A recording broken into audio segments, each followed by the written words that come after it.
I'm Laura London, and this is a special video edition of Speaking of Jung.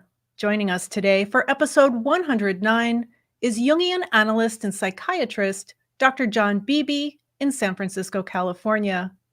He graduated from Harvard University with a Bachelor of Arts in English in 1961 and went on to attend medical school at the University of Chicago, where he received a Doctor of Medicine in 1965.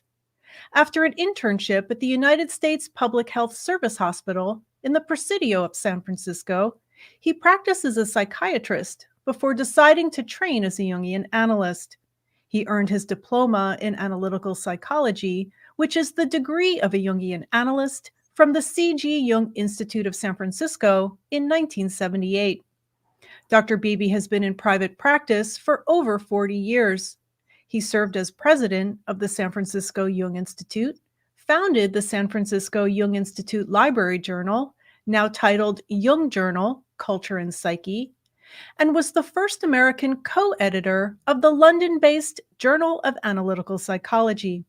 He taught as a clinical assistant professor of psychiatry at the University of California Medical School and is a distinguished life fellow of the American Psychiatric Association. In 1991, he delivered the annual Fay Lecture Series. His talks on integrity in depth were published the following year by Texas A&M University Press. He is the author of Energies and Patterns in Psychological Type, The Reservoir of Consciousness, and co-author with Jungian analyst Virginia Apperson of The Presence of the Feminine in Film. He is also the editor of Jung's Aspects of the Masculine, part of the series Extracts from the Collected Works of C.G. Jung, and co-editor with Ernst Falzeder of The Question of Psychological Types, the correspondence of C.G. Jung and Hans Schmid Guisan. His essay, The Trickster in the Arts, was republished just this month in the volume Anthology of Contemporary Clinical Classics in Analytical Psychology, The New Ancestors, edited by Jungian analyst Stefano Carpani. Dr. Beebe is with us today to discuss the latest volume in the series of Jung's lectures delivered at the Swiss Federal Institute of Technology, known as the ETH. The book is part of the Philemon series of the Philemon Foundation, published by Princeton University Press. It is Volume 2, Consciousness and the Unconscious, edited by Ernst Baltzeder. Please visit the website speakingofjung.com, there it is, where you will find links to everything discussed in this episode in the show notes. This video interview is being live streamed on Wednesday, May 11th, 2022, through the magic of StreamYard.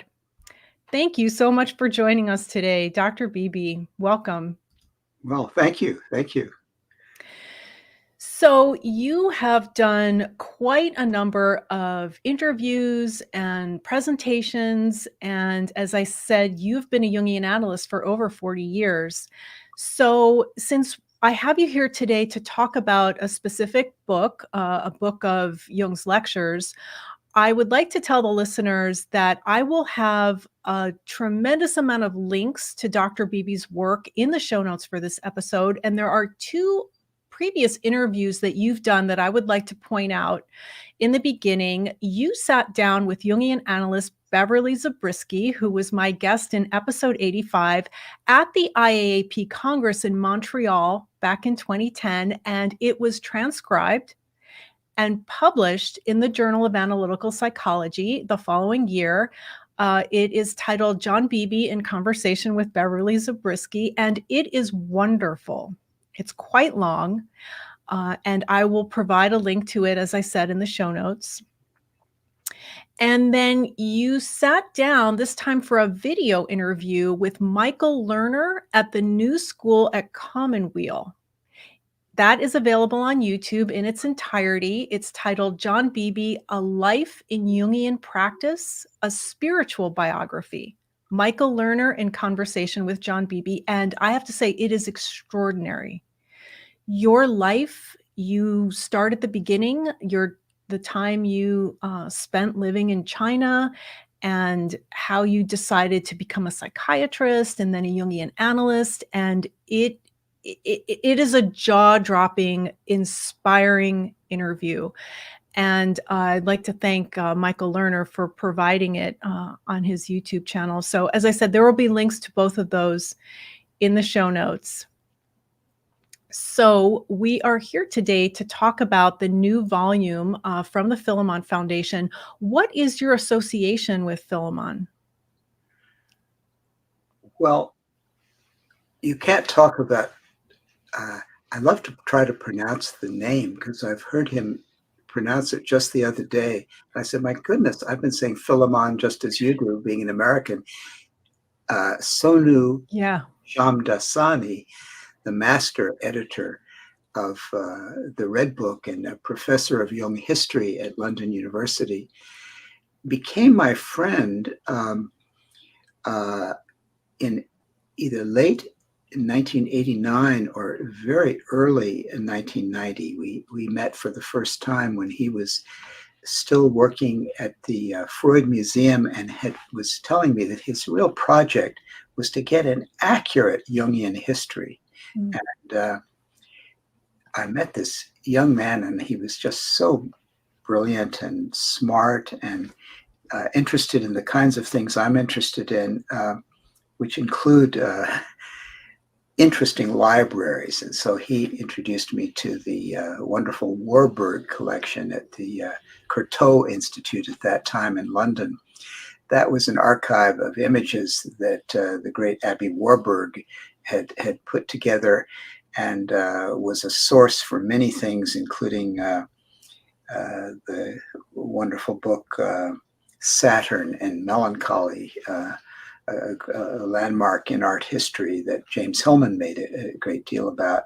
The Warburg Institute was there, and an archive of images even earlier than the archive for research in archetypal symbolism that so many Jungians pay attention to, that Olga, and I'll say her name as best I can, Freebie Kaptein, the person who gave us Casa Aranos and the Aranos lectures, that Jung, extroverted, intuitive woman that had been in analysis with Jung, and all her attempts to draw mandalas had gotten her practically nowhere. And so Jung basically said, you really need to do something in the world. And what she did was Aranos, and Aranos became a wonderful think tank for Jungians and a wonderful archive of archetypal images.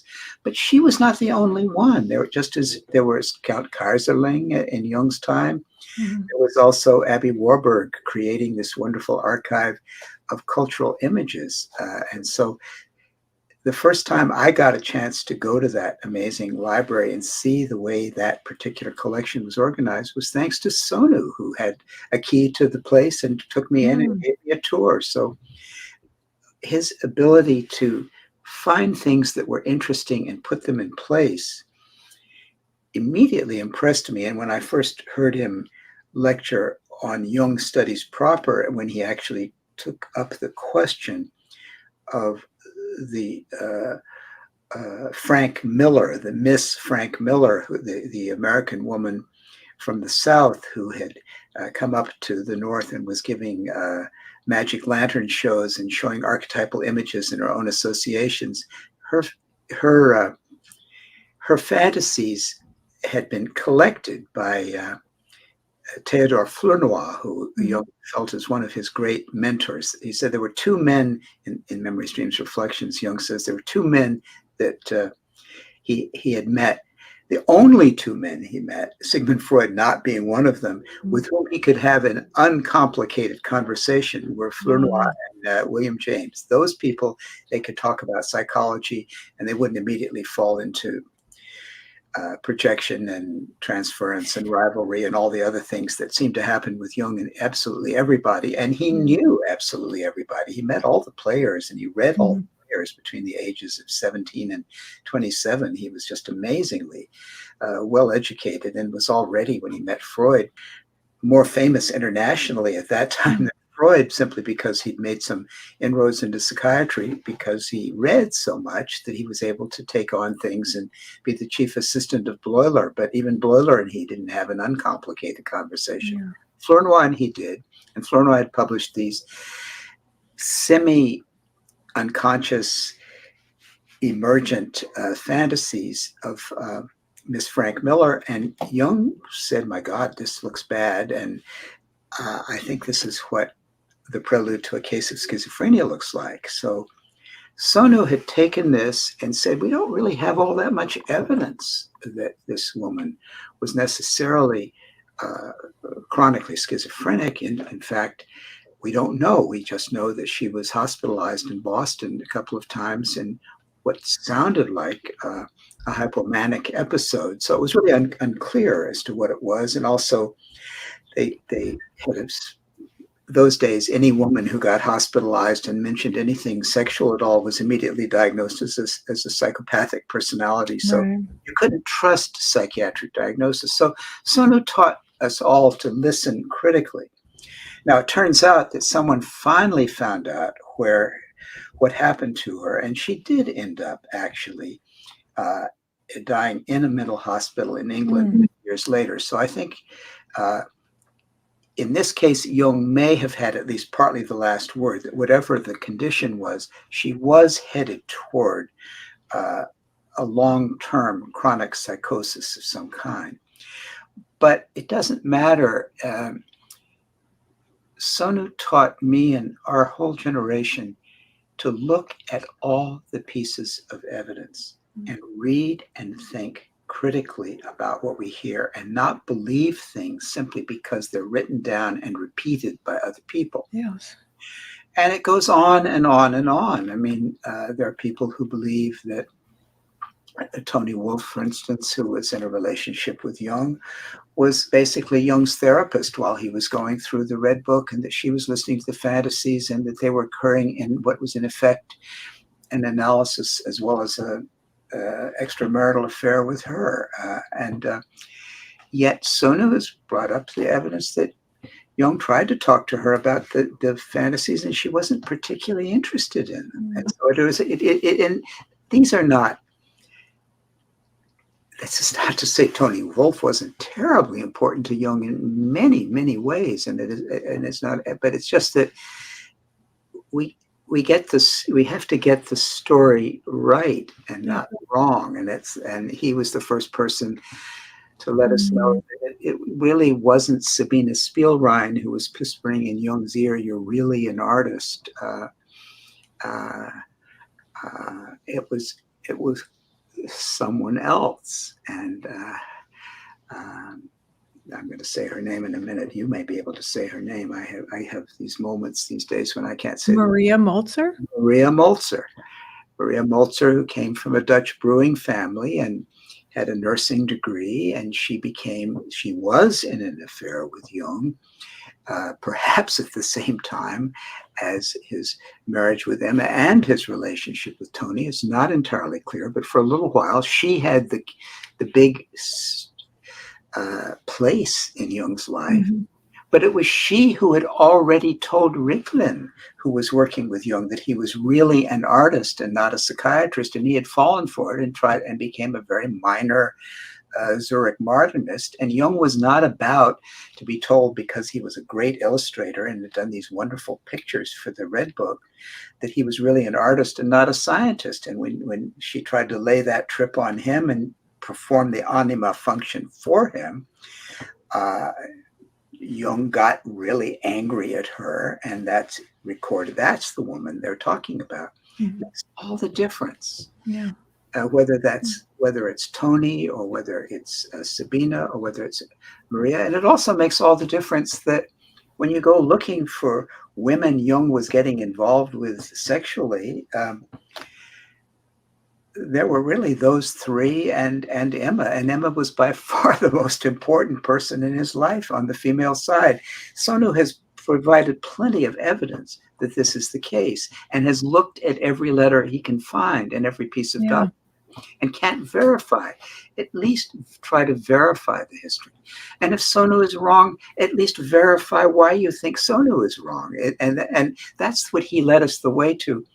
We were in such need of that because, we all have this, what Freud called it, the family romance. We all want to and we all have these fantasies about our parents, and we also have fantasies about our psychological parents and what they were doing when and where.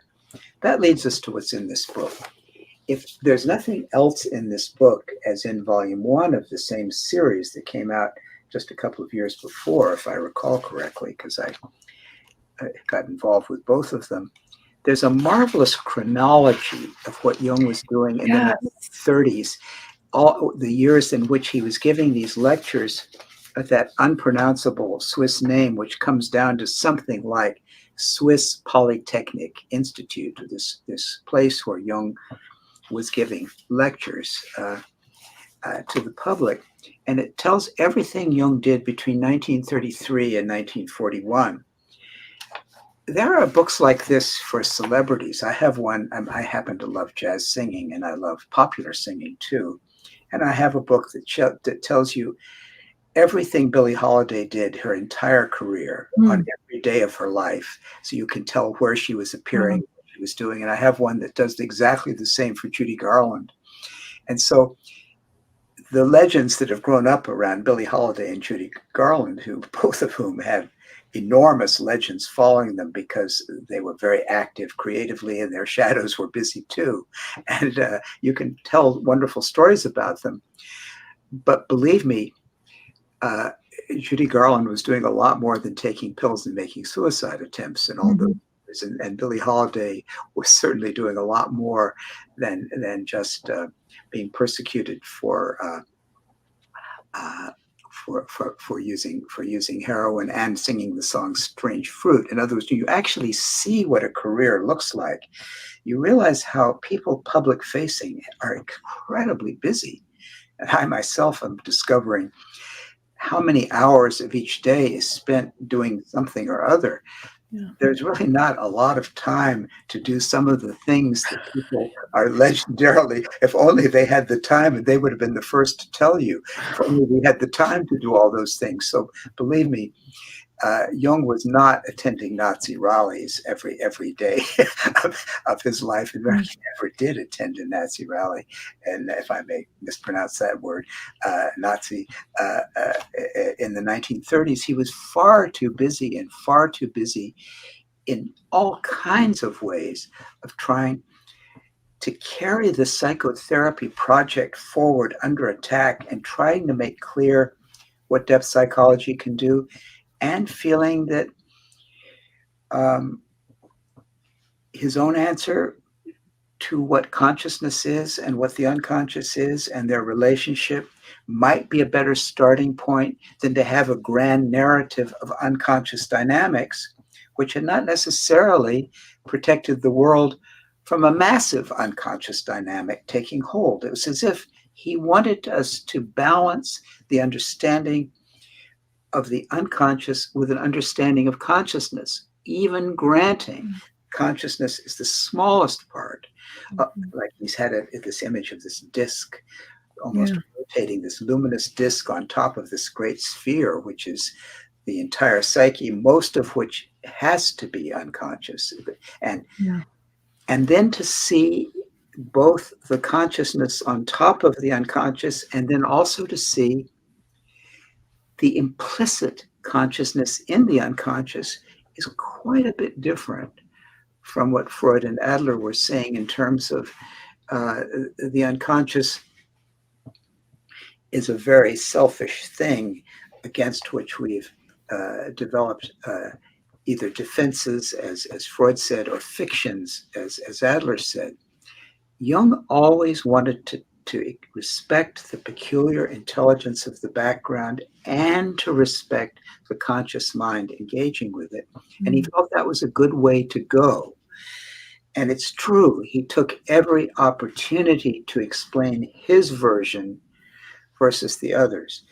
But I don't think we can sustain that Jung was simply an opportunist who saw a great opportunity in Nazi Germany to use the German takeover to push a more Germanic and folkish psychology. That's the myth that has come up, that Jung was nothing but um, a power seeker, and that though he may not have been a virulent anti-Semite, he was not above capitalizing on what he could do and be, thanks to the relatively greater support he might have received not being Jewish. In fact, the record does not sustain that interpretation of Jung. It does not exonerate him from being insensitive in some of his remarks that everyone wishes he would not have made. But having bad feeling is not the same thing as having absolutely no conscience or integrity. And I think the record of him trying to save the psychotherapy practices of Jewish psychotherapists in Germany is clear. And the record of Anna Freud and Sigmund Freud pretty much not pressing back, because they felt it was better for psychoanalysis not to fight back, has come out on the psychoanalytic side in the meantime. And all we have to do is be Americans who've had to live under Trump and the fallout from that, and watch people trying to deal with Russia and Ukraine. Now that we are living in similar times, you have a lot more empathy for people trying to find their way in these times. But the main thing is, if you look at the chronology, the worst things that can be said about Jung do not sustain how he was actually using his activity. It doesn't exonerate Jung from not being all that one might wish in terms of denunciation. And it does mean that he stays Swiss neutral at a time when to be neutral is already to take a position. We can't get away from that. But we certainly don't feel that we're looking at a terrible character who is merely narcissistic, merely opportunistic, has made terrible compromises of integrity, has made some kind of deal with the devil. Jung was going to talk about his psychology and try to get people to understand it at all times and with everyone. It's in every letter, every lecture, every piece of writing. It was not done with anyone else's permission but his own tremendous drive to get this said in his lifetime. And he was consistent with that throughout. And I think one can only respect the fact that he stayed on the case through all the inflations that it gave him and all the times that he talked beyond what he knew. He kept at the project of trying to show what he had found, verify it, and learn from it. And it doesn't make him, as Edward Edinger said, the most conscious man who ever lived, but he's one of the most conscientious men who ever lived at the job of trying to see how hard it is to be conscious and how possible it is nonetheless. If that's what Edinger meant, I couldn't agree with him more. I can't get a better example. But we come to this book, and the interesting part of the book is that Jung continuously displays how unconscious he is at the same time that how interested he is in consciousness. And I think that he makes himself a living example of the problem as he talks in a very relaxed way, letting all of his prejudices, biases, partial emphases, personality traits just show is itself very winning. He becomes every man trying to take an Enlightenment education and making something of the fact that we still remain incredibly unconscious. And what should we do about that? When does that help us? And when does that hurt us? That was his project. And he did it with a great deal of vitality and verve. And it comes across beautifully in this book. Mm-hmm. Mm-hmm. So I wanted to kind of start at the beginning, but we sort of jumped right in there. And I think for the listeners, I would like for you, if you would, to define consciousness. So what, from a Jungian perspective, from Jung's point of view, your point of view as an analyst, what do you mean when you say consciousness? Because that word is a little heavy right now and can mean lots of different things. For instance, I used to work in the neurology department after college, and consciousness was about whether somebody was physically conscious or not. And then when I was in analysis, we often talked about me becoming conscious. So what is consciousness? What does consciousness mean to you? It's a wonderful question. It's one of the most difficult to define words that has ever been made. I have a friend, Robert Gruden, who actually was in the same class at Harvard as I was. And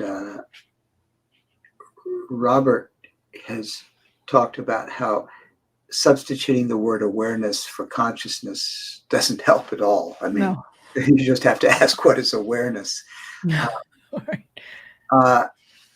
Well, so let's Emerson says language is always wise, and I really think he's right about that. So I just want to look. I want to look in this dictionary. It's just the Webster's Third International that I keep just to see what they say. It's a word that says that I want to try to get what the con part of it is, because I think that's the real question. I think about this all the time, and I'm so embarrassed that something I spend all my time with is not something I can define easily, but that's the whole way in which I keep on working, is to keep going back to first things and see if I can't get somewhere by going back. So here it says, the first definition is awareness or perception of an inward psychological or spiritual fact. Feels like Jung did his work pretty well, if that's the first definition here. Intuitively perceived knowledge of something in one's inner self. Isn't that interesting? That that would be the first definition. That certainly that's a good dictionary. What dictionary is that, Dr. This Beebe? is Webster's Third International Dictionary. It came with a set of the Encyclopedia Britannica, which I didn't need to keep, but I did keep the Webster's Third New International Dictionary. Now that we have I'm impressed. And I love that definition. So why don't we start there, because it's certainly what Jung means. I lucked out. This, by the way, that's my dominant function of consciousness, extroverted intuition, because I've never looked this word up before in this dictionary. And so it happened in the moment with you, and only I would have known that it would have not taken us down the rabbit hole.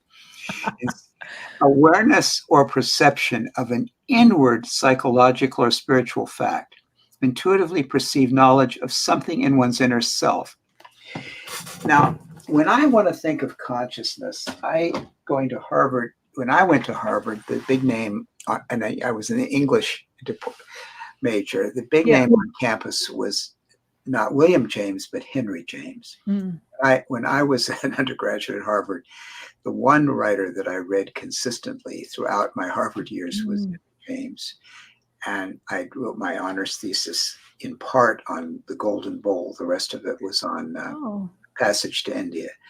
And if you start at the beginning of the Golden Bowl,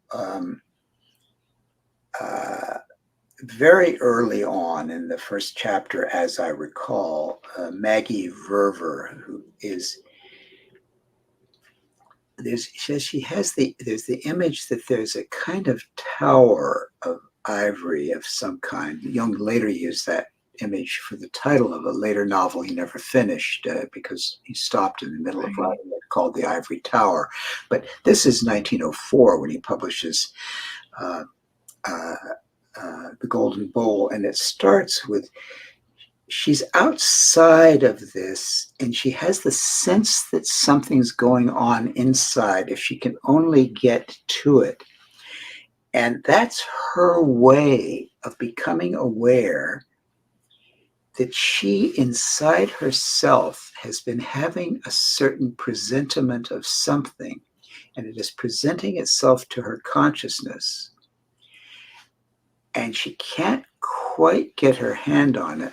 But what it is that her husband, Prince Amerigo, is having an affair, and not just with anyone, but with the young wife of Maggie's father. And that's the given of the Golden Bowl.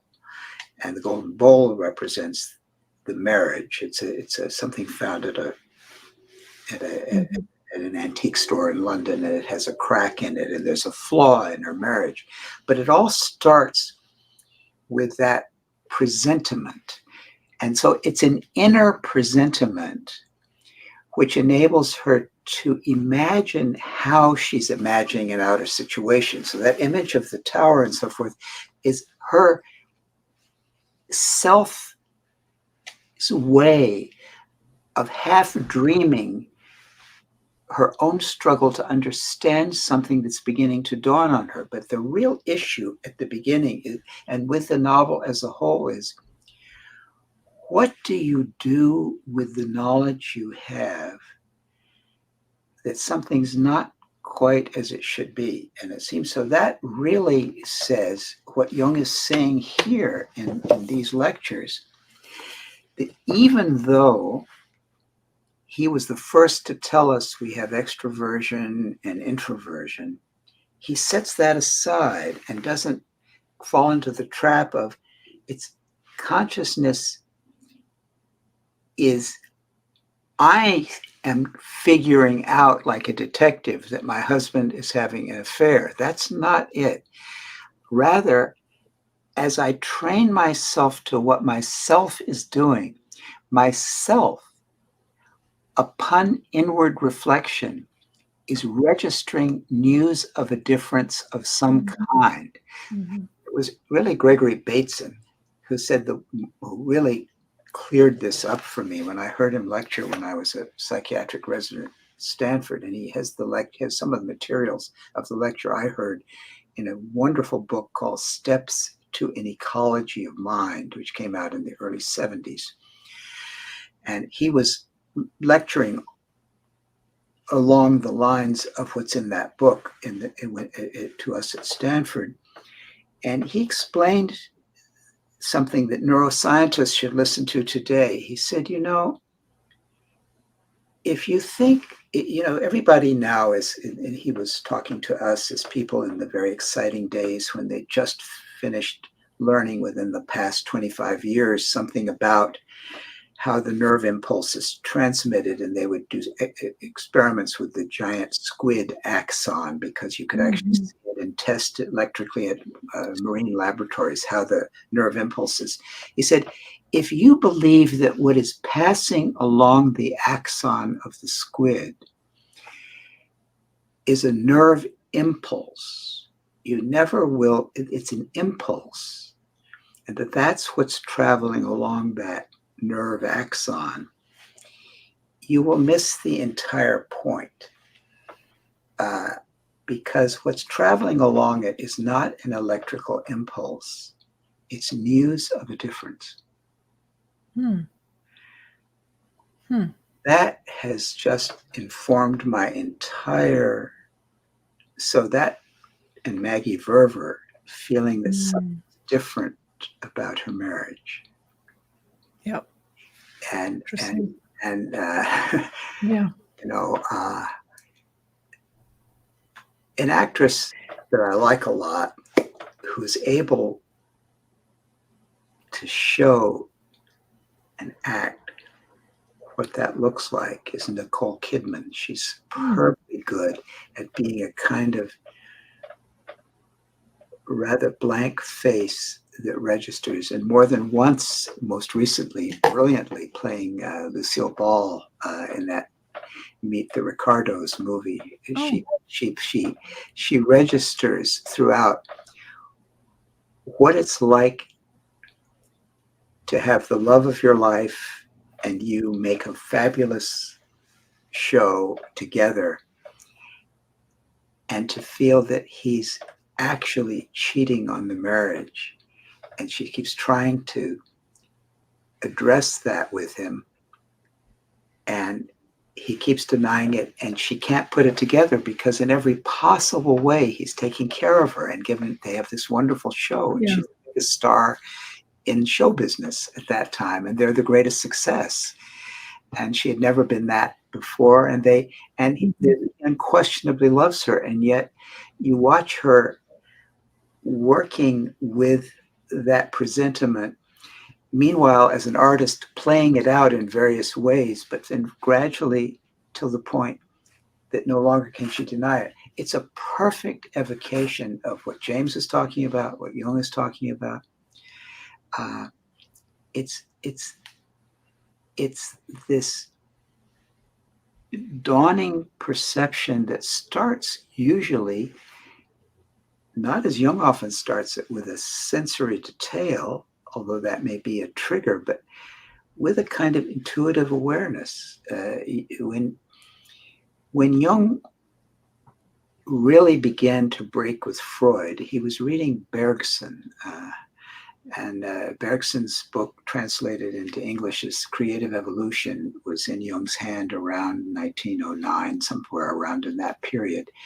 And first, it was first in French, and then it was in English. So he had one of the first copies of the book, and there he gets an inkling that there is a category, the irrational. And at first, he thinks, oh, I see, that's the unconscious. The unconscious is the irrational. So as late as 1912, when he writes the first version of Symbols of Transformation, which has another slightly other name, Transformation and Symbols of the Libido, that would be the English way of saying the first version of it. And he publishes it in 1911 and 1912. And there he's very like Freud, talking about the primary process and the secondary process. He says that we have two kinds of thinking. One is the directed thinking of the conscious, and the other is the undirected thinking of the unconscious. So he's making the conscious rational and directed, and he's making the unconscious undirected. Then something big happens, and it's the presentiments, the visions that he has, that Europe is going to be covered with a lake of blood. He's just going on a typical Sunday to his mother-in-law's house for dinner, as so many people in Switzerland and France would always do. That you Sundays, when you went to your wife's mother's house or your husband's mother's house, and she has a dinner and the family gathers. And so she was going to one of those family gatherings on a train, and suddenly this vision came of this sort of, the simplest way to say it is a lake of blood, that brownish. Well, Jung was a psychiatrist. He thought that was the unconscious taking him over, and he thought he was doing a schizophrenia. I mean, he knew that schizophrenic, as a psychiatrist, he knew that people who have psychotic breaks, it starts with an image of world catastrophe. So every textbook, Bloiler's included, would say that. So he had every reason to fear that he was going crazy, and he wondered how long he had before it happened. Well, that image was in the fall, as I recall, of 1913, and it was actually July 31st of 1914 when he was lecturing in, as you probably know, in Aberdeen. And that was the day that the assassination of the Crown Prince Ferdinand in Austria was revealed. And as a consequence of that, he realized that's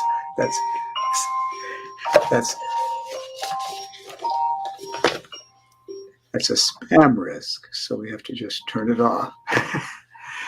But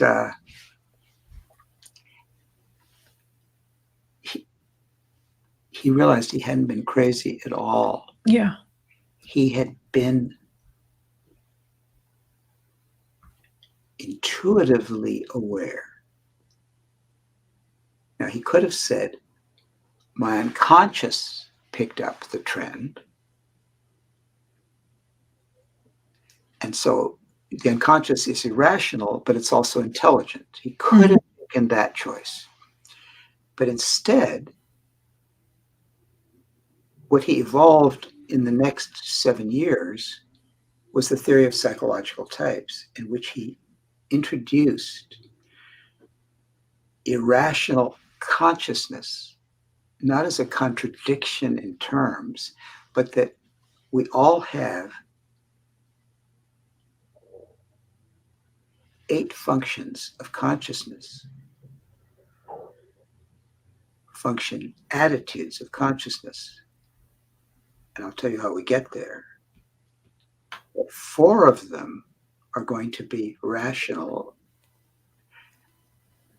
and 4 of them are going to be irrational. Now, the way we get there is if you say that we have functions of consciousness that Jung took the trouble to name, and he named sensation and thinking and feeling and intuition. And he analyzed them in a very original and interesting way so that he realized that feeling is just as rational as thinking. And he realized that sensation is just as irrational as intuition. The world was so caught in logical positivism, which was all about sensation and thinking, that people got mixed up and they thought the sensation was rational because the thinking that accompanied it in the scientific method was rational, but it wasn't. The sensation is just given to us, and there's actually an irrational aspect to it, which is what astronomers learned. And Sonu Shamdasani talks about this in his book about Jung, The Making of Modern Psychology, the dream of a science, Jung in The Making of Modern Psychology, the dream of a science. The astronomer in the early 19th century who discovered that 2 people looking at the same star are going to measure the distance differently because their sensation is controlled by a personal equation, so that even the very data on which science depends has something to do with a certain irrational quality to it. It becomes hilarious in medicine because I grew up in medical school. Everybody knew that if your temperature was 98.6, that was normal. And if it was too low or too high, you either had a viral illness, it got too low, it went down to 97. And if you had a bacterial illness, it went up to 102 or something. And we all took that for granted. And 98.6 was the gold standard until someone measured the thermometer about 5 or 10 years ago and discovered that everybody had never bothered to see if the thermometer that they were using as the standard, the German thermometer, and it turned out that there was an error in the German thermometer and the actual correct level is 98.4. Yet this was taught in medical schools all the way. So there's another example of how the very thing we depend upon, evidence, and when we get into quantum physics, the essential irrationality of sensation has become very clear to us, and people take it for granted. So he made feeling rational. We nowadays do understand that feeling is as reasonable as thinking. We've got that down. And we now understand that sensation can be as irrational as intuition. But that he would say that whether we use them in an extroverted or an introverted way, that is, whether we get energy by sharing them with other people, or whether we have to go inside ourselves and check them out against our archetypes, which is the introverted move, to see if they, to construct experience, those four functions, sensation, extroverted and introverted, intuition, extroverted, introverted, are all irrational consciousness. And those other four functions, extroverted thinking, introverted feeling, extroverted feeling, and introverted thinking, those two are all rational functions. So in other words, we have four irrational consciousnesses and four rational consciousnesses. So if you take The News of the Difference, or you take Maggie Verver, or you take Nicole Kidman, or you take John Beebe, going to the dictionary, consciousness can be all those things, and on top of that, there's an unconscious. Some parts of those and some parts of those we haven't met exist. So we begin to see the exquisite problem of a Jung to try to figure out how in that complexity do you dare to speak at all of a conscious, and how do you dare to speak of an unconscious without realizing that you've got a mystery and a muddle going together, just as Forster used to talk about. There's a mystery and there's a muddle. And it seems to me that that little definition I pulled out is a way of saying all of this is psychological. And that's where Jung really lands. Psyche, the reason he takes these categories up is that psyche uses these categories to construe and has the same difficulty psychologists have making sense of it. So that we're all sitting with what we think is a reasonable or unreasonable way to make sense of things, sitting on top of something that's trying to tell us the news of the difference that our survival depends on. And so we have this strange phenomenon. And the way I look at it is, at one level, it's all consciousness. At another level, you might just as easily say it's all unconscious. So in this book, here comes Jung again, trying to say this to lay people, to explain his ideas. And he says something very, very lovely. He says, consciousness operates by deduction. And the unconscious prefers to use analogy. I was hoping you would get into that, because if we just had that sentence, this would be a great contribution to the Jungian literature. Nobody else said that anywhere else like that. Freud never says it that way. Would you explain, because I attended the webinar on Sunday, the Philemon Foundation's book launch webinar for this book, and you spoke so interestingly about how it's not metaphor, it's analogy. And I'd like for you to, if you would, explain to our listeners, or tell our listeners what you said, because I've never heard a Jungian analyst say that before. I've been confused about the whole issue of metaphor. I wasn't feeling it. And then I heard you say that and a light went off. Do you remember what you said? Well, I never remember what I said, but I remember that. I have notes. I remember the theme, and I do remember talking about it. What I would say here is, if you take the word PHOR, it has something to do with how we feel about something. For instance, we speak of euphoria when we're feeling particularly well, and I know the word isn't commonly used by lay people, but it is commonly used by psychotherapists and particularly by psychiatrists. When people are not happy, whether depressed or anxious or just don't feel like themselves, a very easy word to use is dysphoria. Dysphoria. I'm sure you've encountered it. And so most of what people talk about in psychotherapy is that which is dysphoric to them.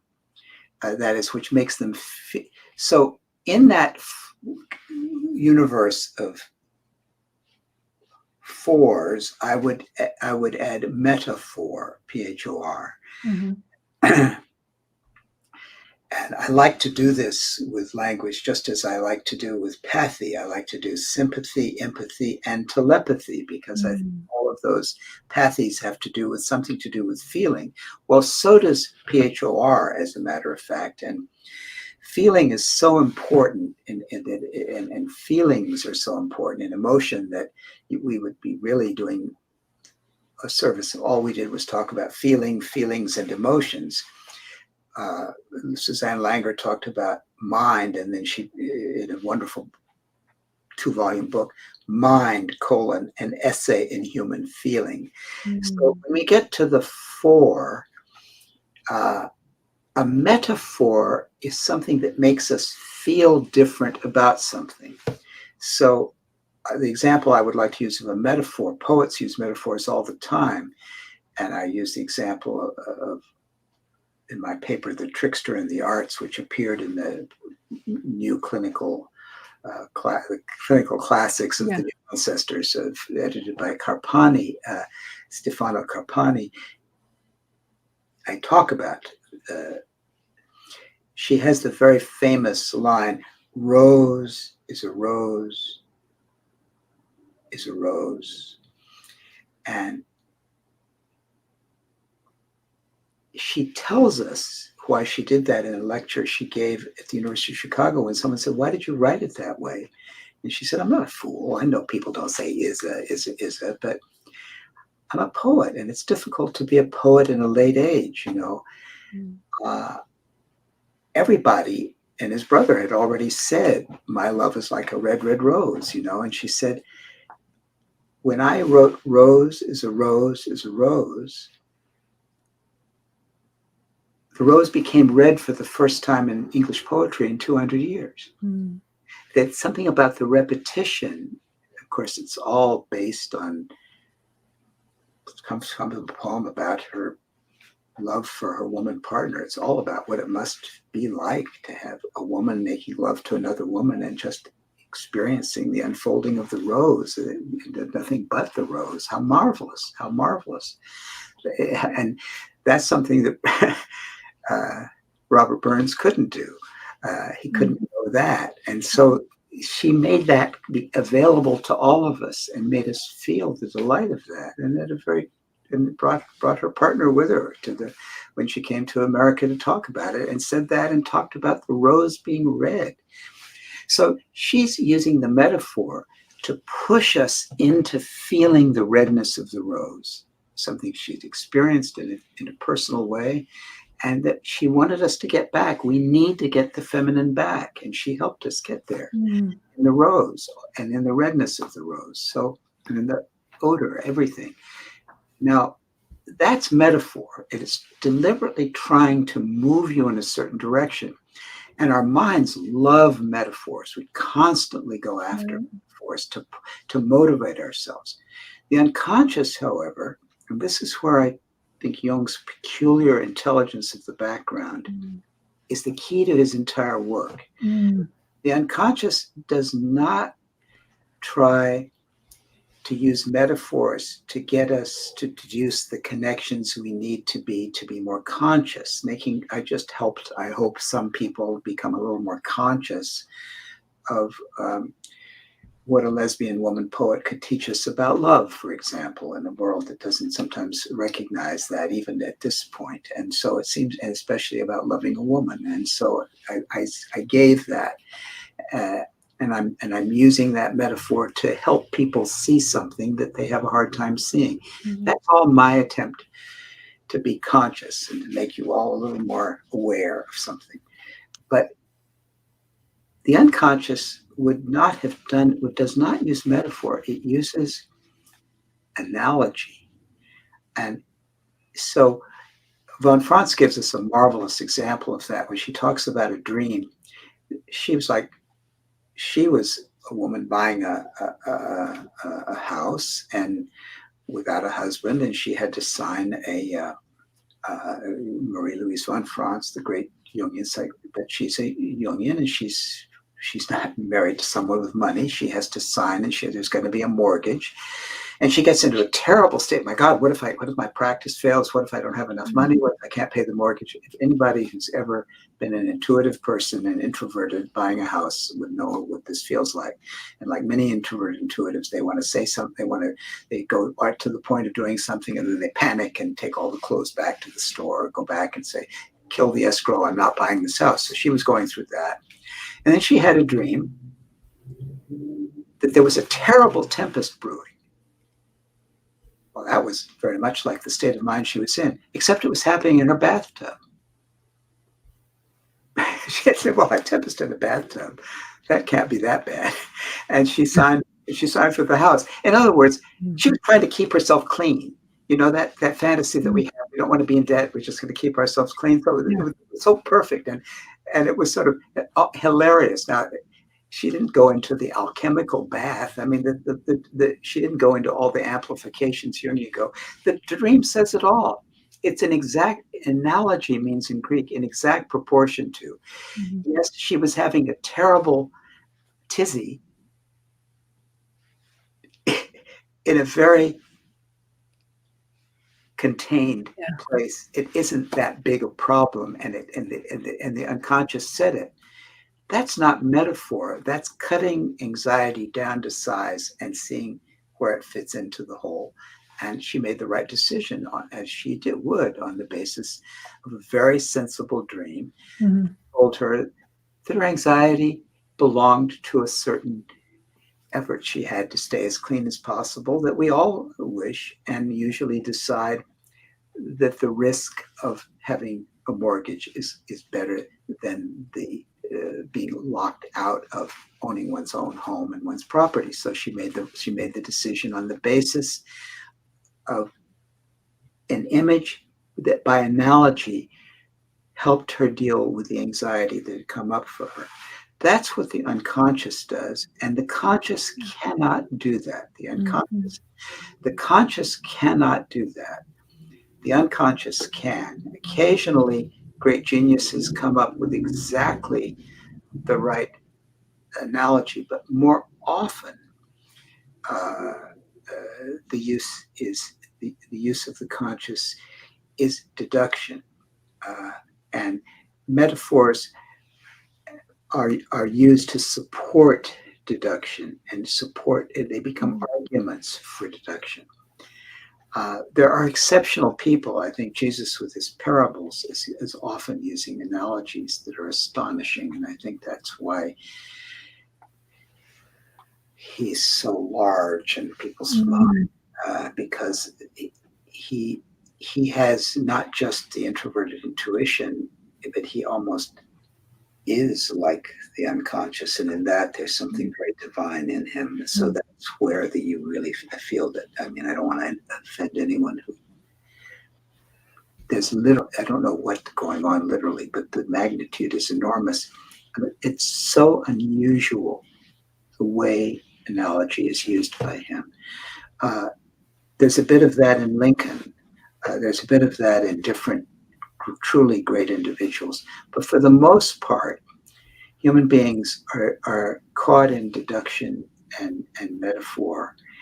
And the unconscious is far more direct and simply recalls from the accumulated experience of the human race the example that puts perfectly in perspective that what we're dealing with. Jung is trying to get at that in these lectures in his own interesting way. Yeah. And we live between these two worlds of thought and intelligence.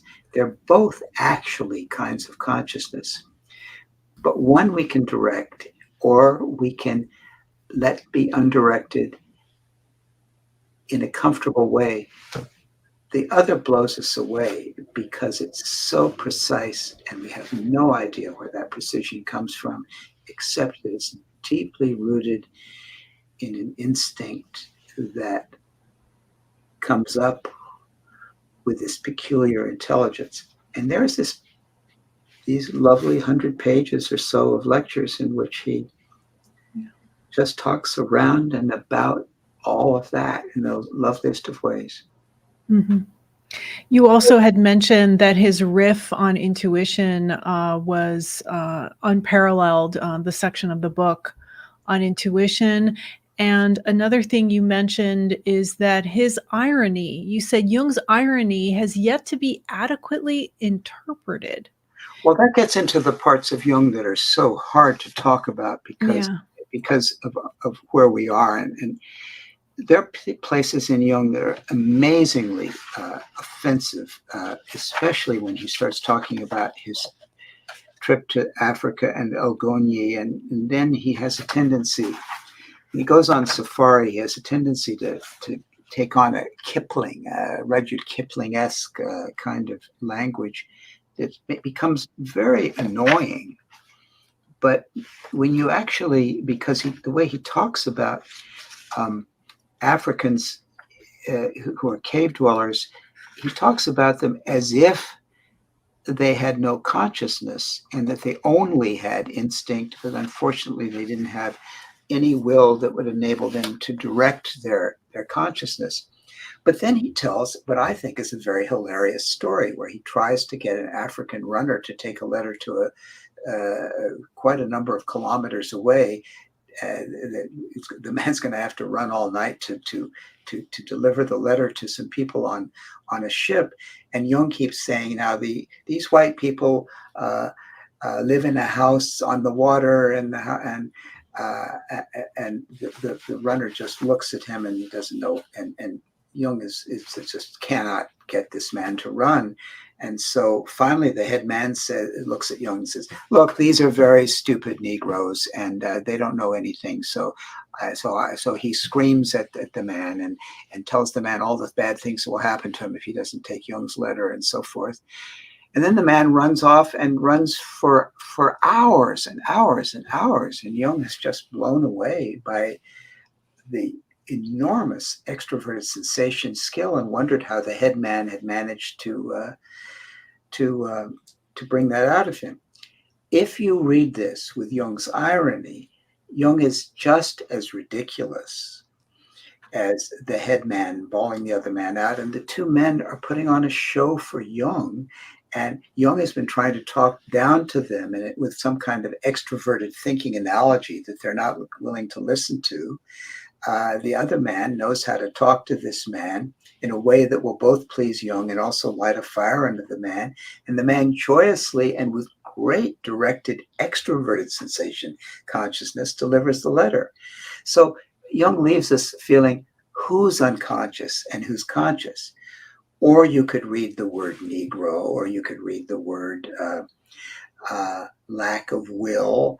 And you could read the word primitive the way he uses it, which is a synonym for primordial, but also has the prejudices of Lucien Levy-Bruhl, who wrote a book called How Natives Think, as if he knew, because he never did anthropological field work. Jung's story contains the irony in which Jung is a player. I'm not trying to justify everything Jung said, and you can take statements that Jung makes ironically, and since Jung is making them, once again, he doesn't recognize his power, and it could be seen as racist dialogue and has been so criticized. But what he's showing us is again and again how quote unquote primitive Western consciousness is in trying to engage with consciousnesses of other cultures and other typologies than the ones favored in the West. If thinking and intuition are favored in the Western development, feeling and sensation is still very alive and well in Africa. You can see perfectly well why the runner wouldn't run. It wasn't that he didn't have a will, as Jung was theorizing. So you get lost in the pancake and all this rather quickly, as the Swedish say. But Jung is ironic in the sense that he doesn't pretend himself to be on top of consciousness. He's in the midst of the problem. Mm. So you can read even these terrible examples that could make you want to stop reading Jung altogether and come back to them and say, they're like koans. The more you look at them, the more you look at the problem rather than you look at Jung's solution. So he's not running a dogma here, and he's not a role model in how we should be thinking. He's a fellow sufferer in the difficulty of getting anything right in this department. That, I think, is worth attending to. I admire his openness in showing himself. I don't agree with all of his opinions. And I said in my endorsement of the book, discovering these lectures, we begin to appreciate that the interplay Jung experiences between what he can and cannot know is how the psyche energizes him. We follow him in respecting our own amateur status, weighing what we will and will not accept in his assertions.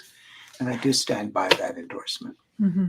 And I think we're going to have to leave it right there, Dr. Beebe, because I know you have to go at 25 past the hour. Is that still the case? It's the case. Okay, so I'm going to let you go. I just would like to add, you said this book was both difficult and enchanting, and I would tend to agree. So thank you so much for joining us today. Really appreciate your time, your insights, and I think I do have enough time, a couple minutes to read the outro and wrap this up. Please visit the website Speaking of Jung, that's JUNG.com, for more information on everything that was discussed here in this episode. There you'll also find all of the previous episodes of this podcast, which are available to stream or to download for free. Speaking of Jung is also available on Apple Podcasts, Spotify, and Amazon Music. So with special thanks to the Philemon Foundation and to Dale Eastman at the C.G. Jung Institute of San Francisco, I'm Laura London, and you've been watching a special video edition of Speaking of Jung.